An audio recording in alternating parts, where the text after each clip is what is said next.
If you do go on to enjoy today's video, please remember to hit that like button and of course subscribe for more content. And if you need any coins for Ultimate Team to get a head start on the game, head to the link in the description. Use the code TVM for a discount at checkout. What is going on, guys? TVM here. Welcome back to another week of Team of the Week predictions. I hate these because it's International Week and who knows what's going on. Friendlies, do they count? Do they not? No idea. Grozicki is going to be our first player. He got a hat-trick and a man of the match in Poland's 5-1 win over Finland. That is a friendly. Up next, we have Camavinga. He got a debut goal for France. It was a bicycle kick as well. They won 7-1 over the Ukraine. Again, though, this is a friendly. I'm getting the friendlies out of the way first because I'm really not sure whether they're going to count or not.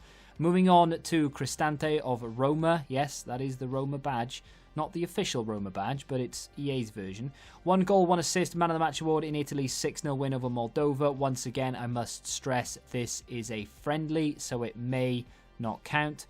Connor Cody, that's his first name, right? Debut goal for England and kept a clean sheet, but it was only against Wales. And I am Welsh, so you can't come at me. But Wales didn't have a strong team. It was a friendly. No one cares. Olsen, I'm making excuses. Skov Olsen, 1 goal, 1 assist. Man of the match award in Denmark's 4-0 win over the Faroe Islands. And again, this was, you guessed it, a friendly. Our final player in the friendly section is Bensabiani, or Bensabaini. No idea how you say his name. 1 goal against Nigeria. They actually won 1-0 as well, so he got the only goal of that game. So if they are going to give it for friendlies, you'd hope Bensabiani would get it. Milinkovic-Savic. EA hate this guy with a passion. I don't know why, but every time he does anything inform worthy, they pretend it doesn't happen. Going to be difficult to pretend it didn't happen on International Week, though. 2 goals and a man of the match off the bench in Serbia's 2-1 win over Norway. Moving on to Iceland and Gylfi Sigurdsson, to be a little bit more specific. 2 goals, man of the match award in a 2-1 win over Romania. That is a pretty good card, really, apart from the pace. Although James Rodriguez is a good card this year. He doesn't have pace. Watanabe is our first silver. There are more to come, unfortunately. 2 goals in Osaka's 2-1 win over Tosu. I've left out the first names of those clubs for some reason. Luis Muriel, this would be just a sensational card. Nearly swore then. 2 goals on a man of the match award in Colombia's 3-0 win over Venezuela. 90 pace, 85 dribbling and 82 shooting for that guy. It's a shame that he would probably be a left wing. This is a slight position change from striker, but still. Moving on to Saunders. The card looks a little bit bigger on screen because I had to go and hunt to find a website that actually had this guy. 2 goals, 1 assist in Fleetwood's 4-1 win over Hull. Moving on to Ginter. He got himself 1 goal in Germany's 2-1 win over Ukraine. I think, yeah, that was a competitive fixture. There is a shout for Leon Goretzka, I think, knocking about the place. I'm not sure. Ginter for me. Edwards. It is a Welsh inform, however, not from the Welsh game. He got 2 goals and 1 assist in Ipswich's 4-1 win over Blackpool. There were some domestic fixtures this weekend. On to another silver. And we're going to talk about Wildig.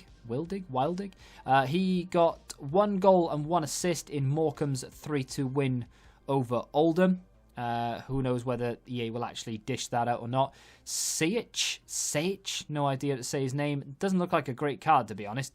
He made 5 saves, kept a clean sheet in Bosnia's 0-0 draw over Holland, which is actually a big result for them. Verratti did absolutely nothing. Doesn't deserve an inform. So why not? Why not, EA?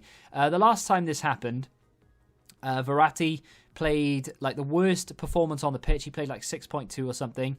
Got subbed off with 20 minutes to go. Didn't get a goal contribution, and EA gave him an inform. Just a feeling. Robert Skov up next. Left wing back for Denmark, potentially. Managed to get himself 1 goal and a clean sheet in Denmark's 3-0 win over Iceland. Actually looks like a fairly well-rounded card. Now playing in the Bundesliga, of course. Whether that helps people out with their starter squads or not, who knows. Moving on to a player that would help people out with their team is Kimpembe. I would imagine that this guy would fit into most people's teams. Not fit in terms of chemistry, but in terms of quality at least. He was a key player in France's 0-0 draw with Portugal. He also picked up man of the match in that game. I do have another player in contention from that fixture as well, so stay tuned for that. Now, a player that I can't pronounce the name of, Lee Nguyen, 1 goal and 1 assist and a clean sheet in New England's 2-1 win over New York. He is currently, I believe, in game as an Inter Miami player, but he did move to New England start of September, so he actually might have moved to, I'm not sure. Musovski, our final silver, looks absolutely terrible, doesn't he? 2 goals, 1 assist. Just awful. Moving on to Rui Patricio. Clean sheet and a 0-0 draw with France. I did say that Kimpembe wasn't going to be the only player worth mentioning from that game.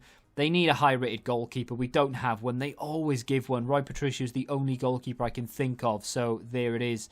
Moving on to Trippier. Now, they could go for Trippier over Connor Cody because, of course, he got his debut goal in a friendly. Trippier got himself an assist in the game against Belgium, which of course was a competitive fixture. And just for added emphasis, he did get an assist against Wales as well. Moving on to Willy Orban. He got 1 goal in a 3-1 win over Bulgaria. They are slightly higher than in the FIFA rankings, so it wasn't necessarily a big upset, but they were away from home, and it was a competitive fixture. It doesn't look like a particularly great card, but still worth a mention. Now on to our 3 main players of this week's Team of the Week predictions. Sergio Ramos, man of the match in Spain's 1-0 win over Switzerland. And let's be honest, everyone and their granny would love to pack this card from the rival rewards that we're going to get on Thursday, or from any packs that you've been saving, any objective packs and what have you. Next up is a Liverpool player. Roberto Firmino would love to get this guy in some sort of pack. He would fit into any team that I have beautifully. 2 goals and a man of the match award in Brazil's 5-0 win over Bolivia. They could give it to Neymar. They could give it to Felipe Coutinho. Who knows? But I've handpicked Firmino because he did just a little bit more, and one of the goals he scored was absolutely sensational. And finally, Martin Odegaard, the player that you've all come here to hopefully see. 2 assists in Norway's 4-0 win over Romania. However, and I'm not saying this just to be a dick, I would not give Odegaard the inform. I would actually give it to Sorloth, who got 1 goal and 1 assist, but he played a 9.4. It's not always about the goal contributions, it's about the performance itself. Sorloth played better than Odegaard did. Odegaard got subbed off. I think Sorloth did eventually, but I think Odegaard went first, if that's got any sort of added emphasis. But I think EA will go for Martin Odegaard here. I do. So if you're looking to invest, don't take my word as gospel or anything, but I think that Odegaard will get the inform. So there we go. That's going to complete another week of Team of the Week predictions. If there's anyone you agree with or disagree with, feel free to let me know in the comment section down below. Anyone that I missed out, feel free to let me know that as well. If you have enjoyed the video, hit the like button, subscribe to the channel for new, and until the next time, goodbye. Join the Betting Rebellion and find out what your football knowledge is really worth.